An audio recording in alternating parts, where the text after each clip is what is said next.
क्या सैमुअल नबी की रूह को वाकई एक जादूगरनी ने बुलाया था?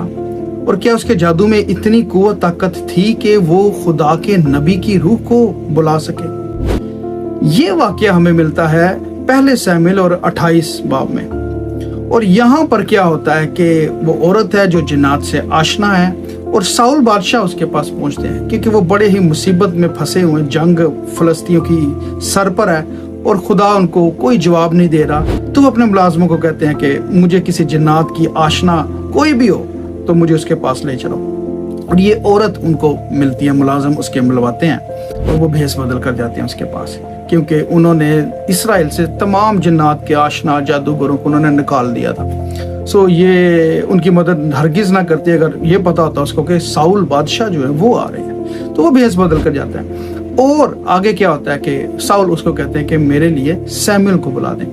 और ये जब हम चैप्टर पढ़ें तो इसमें लिखा भी हुआ है कि और सैमुअल आए और सैमुअल ने बात की। सो जो मतन है वो खास तौर पर सैमुअल सैमुअल सैमुअल करके ही बात कर रहे हैं। तो सवाल ये है कि जी वाकई ऐसे हुआ था या नहीं था हुआ, और अगर ऐसे हुआ था तो ये कैसे हम इसको कलाम की रहनुमाई में अंडरस्टैंड कर सकते हैं? सो इसके ऊपर बुनियादी तौर पर दो तरह की आरा पाई जाती है। पहले मैं आपको बता दूं दोनों तनाज़र, फिर उसके बाद मुझे जो लगता है मैं अपनी भी आपको राय बता दूंगा। सो एक जो है बहन भाई या जो स्कॉलर्स है, कहने बहन भाई नहीं, जो स्कूल ऑफ थॉट है या जो अंडरस्टैंडिंग है, वो ये कहते हैं कि जी ऐसा बिल्कुल नहीं है, ये सैमुअल की रूह नहीं थी, वो खुदा के नबी हैं और खुदा की नबी की रूहें जो है ईमानदारों की खास तौर पर और उसके जो लोग हैं वो खुदा के पास है। सो खुदा के पास से कोई रूह को नहीं बुला सकता है। सो इसके इवज ये था कि ये शैतानी कुव्वतें हैं और उसने अपनी किसी रूह को, चूंकि वो उसका ताल्लुक रूहों के साथ था, मीडियम्स इस्तेमाल होते थे उस टाइम। सो जो रूहों से उनकी प्रैक्टिसेस होती थी, बात करती थी, कुछ लोगों की रूहें उनके कब्जा में होती थी, क्या या बदरूहें होती थी कब्जे में, तो उस तरीके से उनको बताते थे, उनको बुला लेते थे। और हवाले इसके लिए जो सपोर्ट में दिए जाते हैं वो खास तौर पर यह है कि शैतान भी जो है जो हम शक्ल बन जाता है और हमें गुमराह कर सकता है और इसी तरीके की और भी बातें। सो एक तो ख्याल जो है या जो आरा है वो ये है, क्योंकि इससे एक चीज़ क्लियर हो जाती है कि हाँ देख के वो नबी थे और ये जादू वाला काम था तो इसलिए वो तो नबी तो आ नहीं सकते, which is logical and understandable बात। लेकिन जो दूसरी आरा है वो ये कहती है कि वो सैमुअल ही थे, क्योंकि मतन में बारहा बार सैमुअल लिखा गया और उसके बाद ये भी कहा गया सैमुअल ने पिछली बातें भी उसको साउल को बताई और सैमुअल ने आगे प्रोफेसी भी की कि साउल के साथ क्या होगा। और ना सिर्फ प्रोफेसी की बल्कि वो प्रोफेसी पूरी भी हुई, जैसे सैमुअल नबी ने कहा था, इस रूह ने कहा था, ऐसे कहें इस मतन में जो लिखा हुआ 28वें चैप्टर में, वैसे ही हम 29वें चैप्टर में देखते हैं कि वो बातें पूरी हो गई सारी की सारी। तो वो कहते हैं कि ये देखें, इससे पता चलता है कि ये सैमुअल ही थे।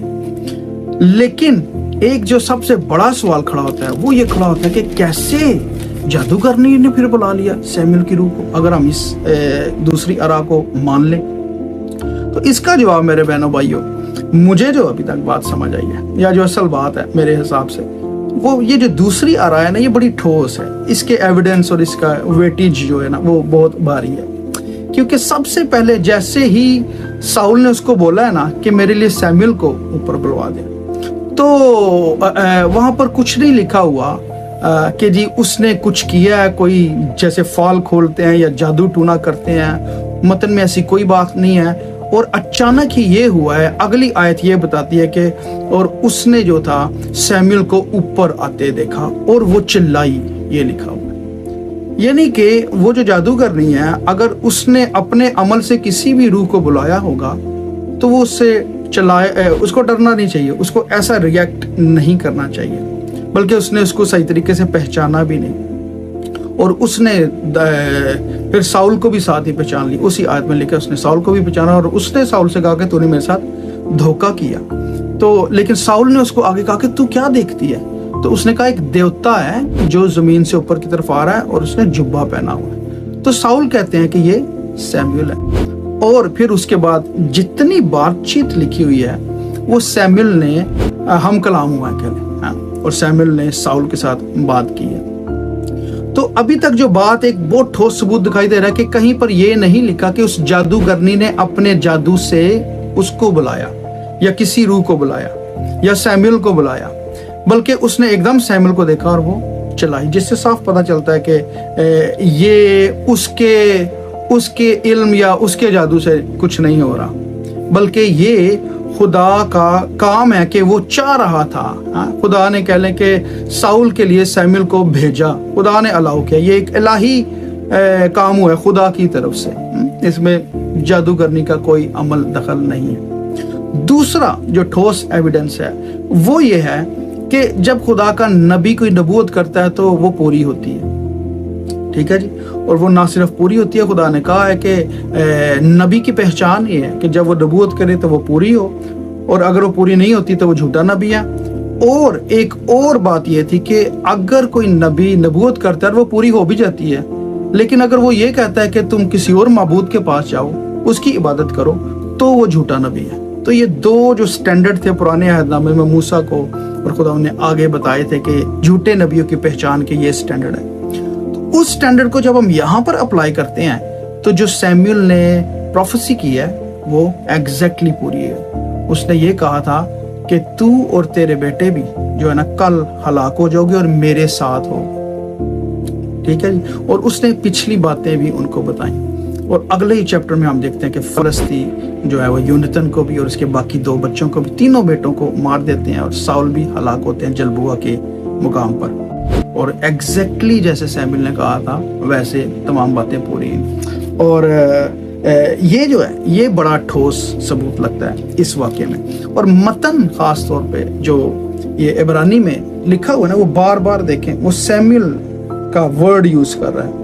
और यहाँ पर लिखा है तब साउल जान गया कि वो सैमुअल है और उसने मुंह के बल गिरकर जमीन पर सजदा किया। और सैमुअल ने साउल से कहा, तूने मुझे बेचैन किया कि मुझे ऊपर बुलवाया। साउल ने जवाब दिया, मैं सख्त परेशान हूँ क्योंकि फिलिस्ती मुझसे लड़ते हैं और खुदा मुझसे अलग हो गया है और ना तो नबियों ना ख्वाबों के वसीला से मुझे जवाब देता है, इसलिए मैंने तुझे बुलाया ताकि तू मुझे बताए कि मैं क्या करूं। अगली आयत है, सैमुअल ने कहा, बस तू मुझसे किस लिए पूछता है जिस हाल के खुदावन तुझसे अलग हो गया और तेरा दुश्मन बना है, और खुदावन ने जैसा मेरी मार्फत कहा था वैसा ही किया है। अब देखिए एग्जैक्टली ये सैमुअल खुदावंत को रेफर कर रहे हैं और वो बातें बता रहे हैं कि जो उसके पास्ट में हुई हैं। और फिर आगे वो कहते हैं कि इसलिए कि तूने खुदावंत की बात नहीं मानी और अमालिकियों से उसके कहरे शदीद के मुआफिक पेश नहीं आया, इसी सबब से खुदावंत ने आज के दिन तुझसे ये बर्ताव किया, आज के दिन तुझसे ये बर्ताव किया, ठीक है जी। और मासवा इसके खुदावंत तेरे साथ इसराइलियों को भी फलस्तियों के हाथ में कर देगा, और कल तू और तेरे बेटे मेरे साथ होगे, और खुदावंत इसराइली लश्कर को भी फलस्तियों के हाथ में कर देगा। अब इस तमाम मतन में सैमुअल बात कर रहे हैं पास्ट की भी, फ्यूचर की भी, और खुदावंत को रेफर कर रहे हैं बार बार। सो एक तो नबी है, नबी की बातें पूरी हो रही हैं, और वो खुदा के नाम से यहोवा खुदावंत उन्हीं को बार बार रेफर कर रहे हैं। So it's a difficult passage by the way, लेकिन मेरे ख्याल से ये जो दूसरा जो तनाज़र है ना वो उस पे एविडेंस ज़्यादा है, और इसलिए ये आई बिलीव कि ये सैमुअल की ड्यू थी, लेकिन ये जादू से नहीं आई है। हाँ जी, ये किसी ऐसे फेल से फाल से नहीं निकाली गई है कि जैसे किसी के इख्तियार में थी, क्योंकि जो ईमानदारों की रूहें हैं वो खुदा के पास हैं, ठीक है जी। नए पुराने अहदनामे के जितने ईमानदार हैं फिरदौस में खुदावंत के पास है, और वो आराम में है लिखा हुआ है। और कोई भी वहां से ईमानदार की रूह को तो बिल्कुल भी नहीं बुला सकता। ये खुदा का इलाही काम था, लेकिन वो जादूगरनी वहां पे मौजूद है, इसलिए कन्फ्यूजन होती है। अदरवाइज ये तमाम एक इलाही मंसूबा है जो अनफोल्ड हो रहा है एक ऐसे टाइम में कि वो जादूगरनी भी वहां पर मौजूद है, और खुदा ने उसको बताना था। खुदा ने सैमुअल की रूह को अलाउ किया। हमें इसको ऐसे देखना चाहिए कि वो जाए और वो साउल से बात करे, और उसने आके देखें जजमेंट दी है। खुदा का जो काम था उससे हटके नहीं, जो खुदा का साउल के लिए पहले बात थी, जो खुदा ने की थी, बिल्कुल एग्जैक्टली उसकी फुलफिलमेंट और उसकी बाकी जो मंसूबा था उसको सैमुएल ने अनफोल्ड किया है साउल के आगे। सो इसलिए ये तमाम बातें इस चीज़ का सबूत है कि वो रूह सैमुएल ही की थी और जादूगरनी ने उसको नहीं था बुलाया, बल्कि खुदा ने अलाउ किया था। आमेन। God bless you.